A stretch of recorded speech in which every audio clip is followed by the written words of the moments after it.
Welcome to Offensive, where just like El Tua, we love Josh Allen. We think he's handsome, the most talented man ever to live. He should be in the Hall of Fame now. Actually, they should give him every MVP from now until the end of time. They should just hand him the Super Bowl trophy. In fact, he gets it, not even the rest of the team. That's just how talented Josh Allen is, according to Tua and all the voters in the NFL. Do you guys agree with my assessment of Josh Allen? Absolutely, because Tua felt like, oh crap, we might actually come back and win this game. We can't let that happen. I better just throw this real easy INT and just shut the game over so that Handsome Josh can. Yeah. We just need to allow him to just ride off into the sunset. That was ugly. Yeah. This is Offensive. We're going to talk about the NFL games of the week coming up and all of what the things happening in week 3. But our first segment is games of the week with Nick Beard. All right. Well, normally it's me that starts it off and then hands it off, but I got to talk about something real quick, really important. The best game this week is not what you expect. It is the battle of the backups, everybody. Cincinnati versus Minnesota. I'm really excited to see this game because it could be an absolute dumpster fire that's 6-9, or it could be like 30-35 because we got the two best receivers from LSU, not named Dwayne Bowe, and Jamar Chase and Justin Jefferson going up with their backup quarterbacks. Is it the re-emergence of Carson Wentz? Probably not. But you never know. That system seems to work for pretty much every quarterback in it, not named J.J. McCarthy. So, exactly. Maybe Carson Wentz is good. And Browning, if you look at Browning's stats 2 years ago when he started for the Bengals, like he had really good stats, like really good. And so that Bengals offense doesn't mess around. Now, the Vikings defense is pretty good. Bengals defense isn't great, but is a little better than they were last year. So I'm just really curious about this game because I have no idea what to expect. Like, no idea what to expect. Is the Vikings defense still good? I'm not really sure. It did pretty well. They spent a lot of money. On paper, they're supposed to be good. But on paper, they should be. I think the defenses are kind of the thing that levels it out because Browning, I think, is better than Wentz, but so he's going against a tougher defense. Wentz going against the Bengals, so that's what makes this game so intriguing right now. They're playing at their own levels, and it's going to be all sorts of fun. Minnesota's missing, I think, 2 or 3 offensive linemen. Aaron Jones is hurt as well, so like Minnesota's offense is not in a good place right now. So it's not like Minnesota's favored in this game, 2.5. Well, it's because it's at home and because, Browning is a backup as well. So, like, I think if Burrow was starting, you'd see like a 3.5 Cincinnati probably or a 2.5 Cincinnati. But either way, Minnesota's offense doesn't look great. Cincinnati's defense, we know what that is. Minnesota's defense should be pretty good. They've played okay. I mean, they did pretty well against Atlanta's passing game, but they got absolutely mauled in the running game. And then we know Cincinnati can score. So, yeah, I think this could be a crazy game where maybe Cincinnati blows them out. Maybe it's a close game. I just really don't know. That's kind of why I'm excited for that game. So, all right, so let's move over to Hype. Hype, what game do you want to see this weekend? So I haven't got to watch these teams in the last couple games like super closely, but the Rams and the Philadelphia Phillies. Now, Phillies. I feel like the Packers are, the Phillies. Yeah, I feel like the Packers are the best team in the NFC. Obviously, after the first 2 weeks, is what it looks like. But are any of these teams going to step up? Are the Rams or Phillies going to like really assert their positions? Because on paper, both teams are supposed to be really good. So stop calling them the Phillies, dude. Who's their closer going to be during this game? It's the Eagles. Who's their middle reliever? Oh, man. Look, every sports team in Philadelphia is just a mesh. It's all fans being angry and whatever, spitting on people. You know what I mean? Like, hey, they usually spit in baseball. They have a reason to hate the Sixers. The other ones are good, so they're not a mesh. Well, the thing is, are the Philadelphia Eagles, is their defense still really good? I have them ranked in as a top 5 defense, but because they've been good in the red zone and everything. But like, and as the Rams is supposed to have a good defense, but like, can Stafford hold up to like a good pass rush and getting hit a bunch for the rest of the season? Can the Philadelphia Eagles actually throw the ball down the field? Their whole game is basically just scrambling around and dump off passes and Saquon, which is really fantastic. Hey, their quarterback and running back are amazing runners, but they're not getting the ball down the field at all. And against a decent defense, is that, or is it just because they don't feel like doing it? Maybe they can pass the ball downfield, but they just feel like, hey, we can get away with just doing dink and dunk. But when you start playing better teams, like the Rams, You're going to probably have to figure that out because I don't think they're just going to allow you to do that. They're going to be flying around and rushing the passer and getting after Hurts. But what do you guys think about this game? Which team do you think is going to come out ahead and like assert themselves in the NFC? Well, I'll go on this one because speaking of Philadelphia's offense, so Jalen Hurts is the only quarterback that started 2 games and didn't throw a passing touchdown. Now, the first game against Dallas, that is a divisional game, but Dallas's defense looks atrocious considering that Russell Wilson just tore him up. You know what I mean? Like Russell Wilson tore him up. And so that also makes what they did on offense not look great. And the Chiefs kind of got tore up a little bit by Justin Herbert. And then, it was a home game against the Chiefs and the Eagles had to do like 9 tush pushes. And now everybody's complaining about that. And it's like, mad. Don't talk about the tush push. Dude, winning in Kansas City is not easy, but like their offense did not look good in that game either. So I've got the Rams defense. I've got a lot of respect for the Rams defense right now and what they've been doing.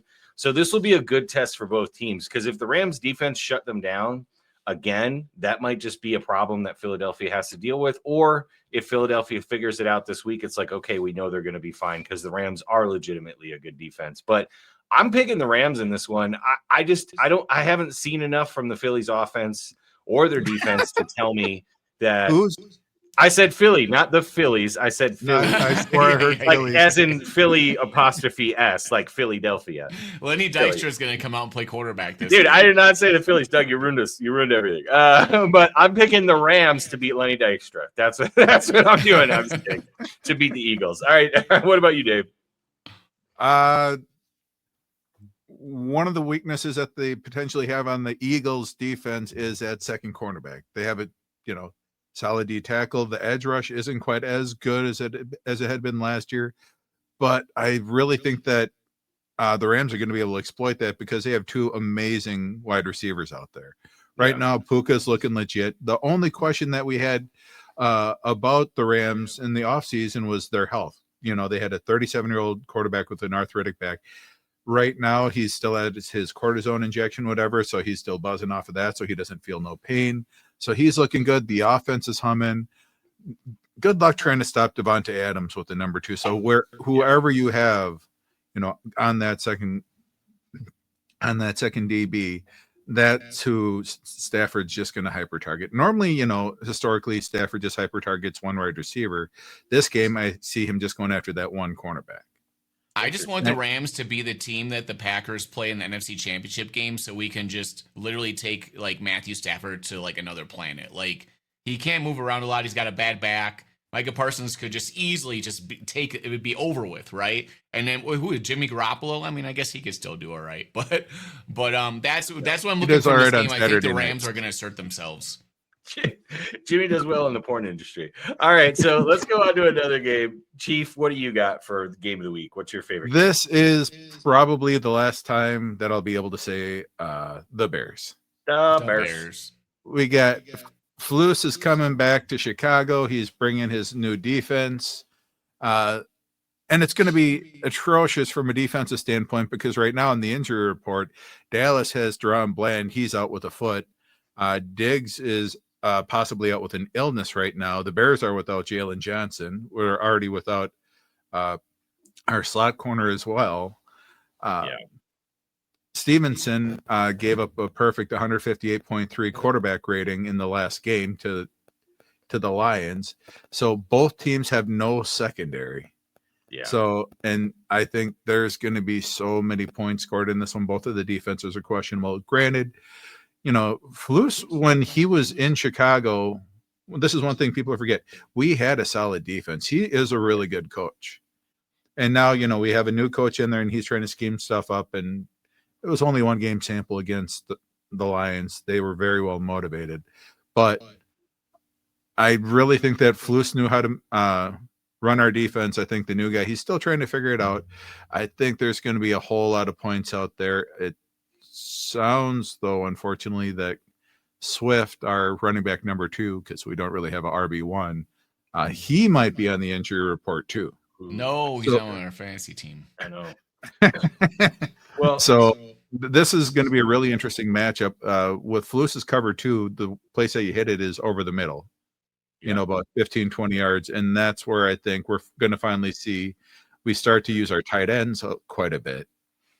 You know, Rome is feasting a little bit too in that region, so I think there's going to be a whole lot of offense, a whole lot. It's chance for Caleb to show out a little bit and maybe get some big scoring points. And a lot of people have him rated highly for fantasy, obviously, because he's going against the Cowboys. I mean, this is why it'd be interesting to me. Like, I have no doubts Dallas is gonna score points because, like you said, Dave, you guys play a lot of man, and you got your backup corners. Like, it's hard to cover CeeDee Lamb anyway.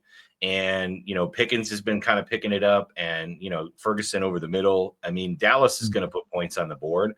My question is Chicago going to keep up? Because, like you said, Eberflus is running this defense. And, you know, Caleb saw that all year last year in practice everywhere. He knows how it works.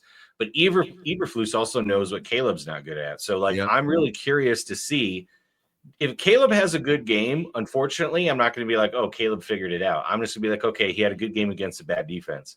But if he has a bad game against this defense and Eberflus knows how to beat him and this bad defense makes Caleb, you know, pretty mediocre, I think I might be a little bit more concerned about his progression. Because like me and you were talking about, Dave, like week 7 or 8 is really where I'm going to be like, okay, is Caleb the same guy or is Caleb moving in the right direction? If he has a really bad game this week, I think like the tide might turn in Chicago. Do you know what I mean?